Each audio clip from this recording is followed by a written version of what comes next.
სოფელ დანისპარაულის საჯარო სკოლას გათბობის პრობლემა აქვს.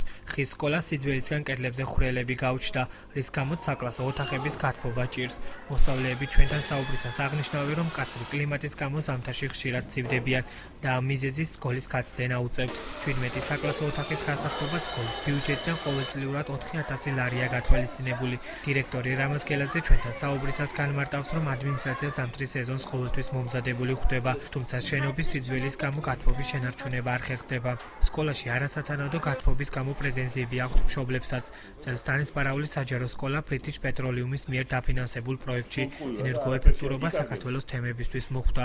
პროექტის ფარგლებში სკოლას 17 ენერგოეფექტური ღუმელი და 24 ვარვარა ნატურა გადაეცა. პროექტის ფარგლებში სკოლას 17 ენერგოეფექტური ღუმელი და 24 ვარვარა ნატურა 15 დღის წინ გადაეცა.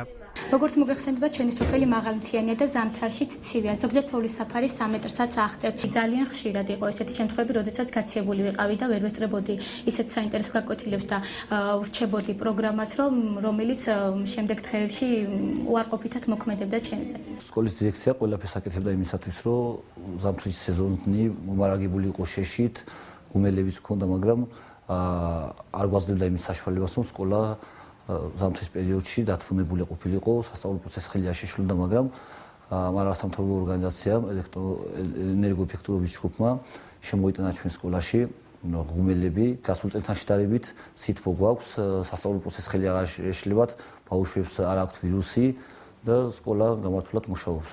ჩვენ აქ მოვახდინეთ რიგი ღონისძიებები, ანუ დაიდგა ენერგოეფექტური ღუმელები, პრინციპში ყველა საკლასო ოთახში.